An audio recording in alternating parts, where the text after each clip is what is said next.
أنا خضر، الفلوج الخامس ليلي، حابب أورجيكم كنيسة القديس برفيريوس. خليكم معي. سلام. Εξομολογήστε το Κύριο ότι αγαθός, αλληλούια.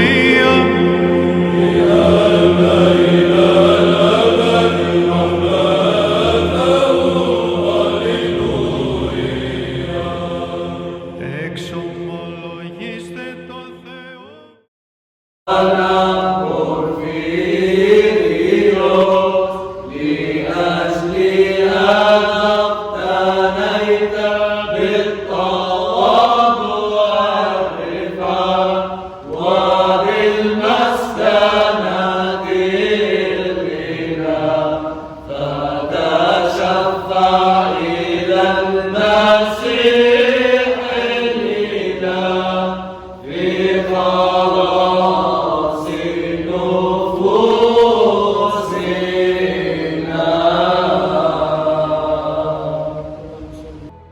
هاخدكم اليوم على كنيسة القديس برفيريوس في مدينة غزة المتواجدة في حي الزيتون، واحكي لكم شوية عن حياته.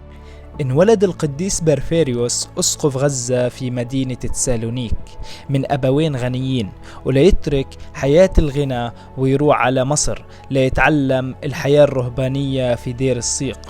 وبعد 5 سنوات قضاها مع رهبان مصر اتجه إلى القدس ليجاور الأماكن المقدسة.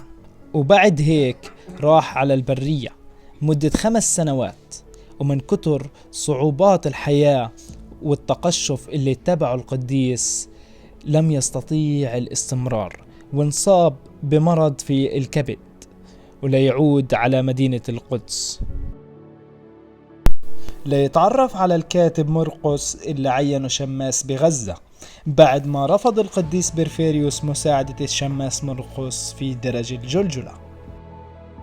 بعد وفاة أبوين القديس برفيريوس طلب القديس من الشماس مرقس السفر إلى مدينة تسالونيكي ليحضر نصيبه من التركة، وفعلا استجاب الشماس مرقس لطلب القديس برفيريوس.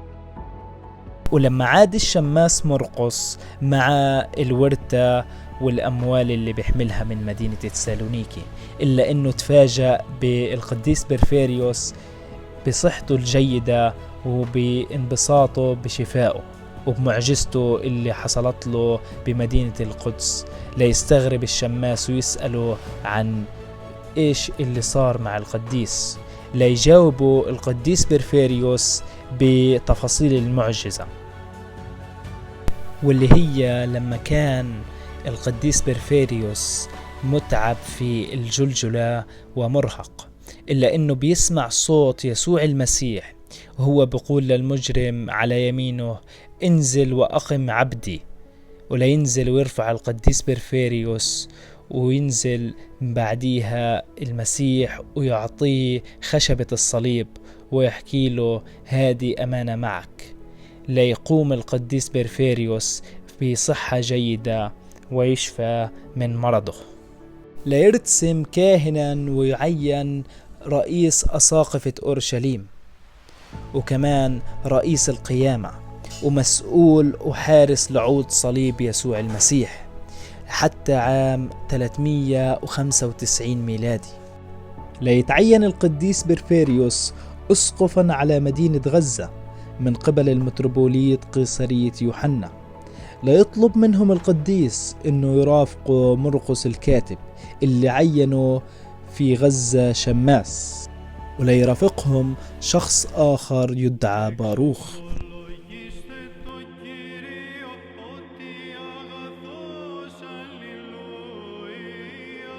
تعتبر الكنيسة القديس برفيريوس ثالث أقدم كنيسة في العالم.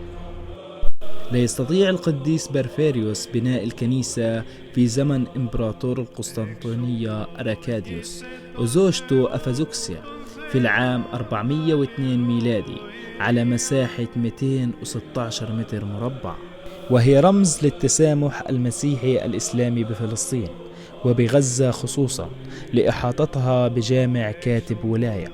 يلا ندخل من المدخل الجنوبي للكنيسة واللي كان عبارة عن شباك، وتم تحويله إلى باب وبناء جوقة الكنيسة من فترة لا تقل عن 100 عام. لا تدعى الكنيسة بكنيسة المقبرة رغم إحاطتها في المقابر المسيحيين، لأنه وقت اليونانيين والرومان ممنوع دفن أو دخول الميت إلى المدينة، وعشان هيك ما صلبوا المسيح داخل المدينة، صلبوه خارج المدينة أي في الجلجلة. سميت كنيسة القديس برفيريوس باسمه بعد وفاته عام 420 ميلادي. اتصممت الكنيسة على التصميم البازلكي بسمك جدار 180 سنتيمتر.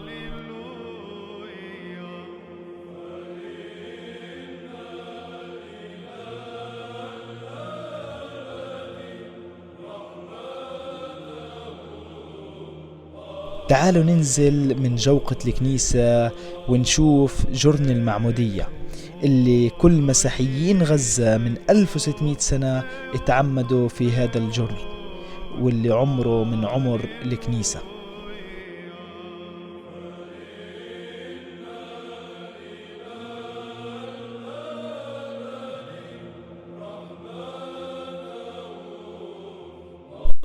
لنشوف عظمة الساعد الأيمن للقديس برفيريوس اللي أحضرها سيادة المطران فينديكتوس في العام 1999، إلا أنه جثمان القديس برفيريوس تم إعادته إلى اليونان.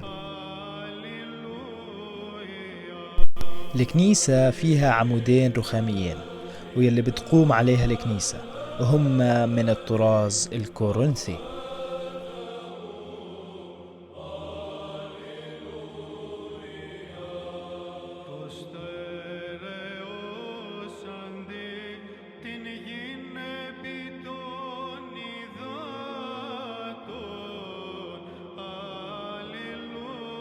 الكنيسة من الداخل جدا جميلة واللي مليئة بالأيقونات، واللي ابتدى الأب جورج عواد رئيس الكنيسة في عام 1980 برسم جداريات الكنيسة من الداخل في هديك الحقبة، ومن ثم سيادة المطران فينديكتوس في عام 2000 استكمل المشوار، وليأتي سيادة المطران أليكسيوس بملء الكنيسة بالأيقونات وجعلها ذات جمال لا يوصف وبهاء خاص.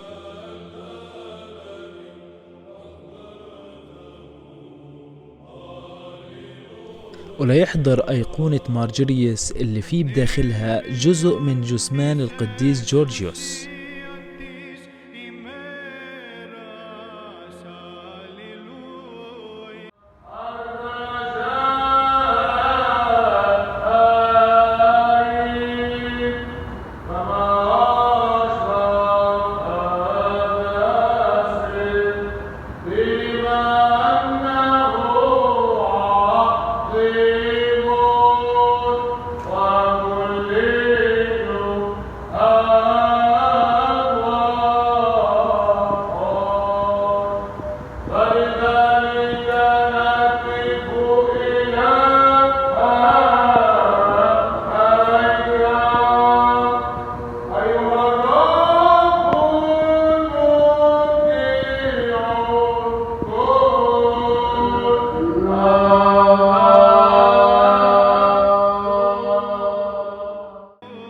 الكنيسة فيها أيقونات للقديس برفيريوس، وهذه الأيقونات جدا قديمة.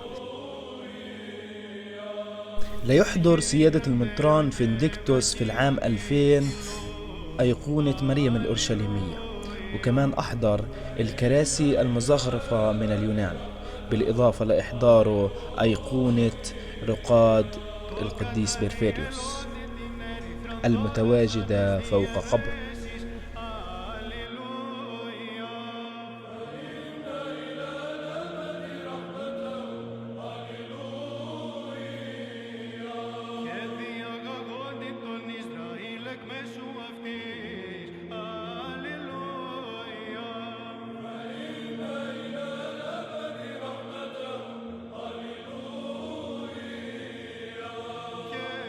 Την άξαν τη Φαραώ και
Εξομολογήστε το Κύριο ότι αγαθός, αλληλούια.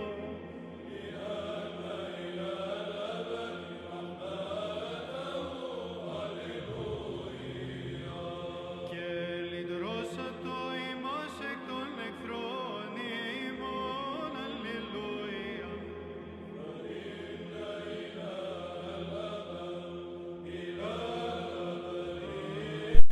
وصلت للفقرة اللي أنا منتظرها واللي ححكي عنها بكلمة شكرا. نعم، شكرا لنيافة المطران أليكسيوس اللي مشي بمشوار بداه في عام 2015 بترميم الكنيسة وإحيائها من الخارج من خلال وضعه للحجر الرخام الجميل، لينتهي من ترميم الكنيسة في عام 2020 ليكون أحيا ثالث أقدم كنائس العالم، ليستكمل في صيف عام 2021 بتجديد الآيقونوستاس اللي هو حامل الأيقونات واللي عمره أكثر من 90 عام ليعطيه رونقه وبهاءه الخاص.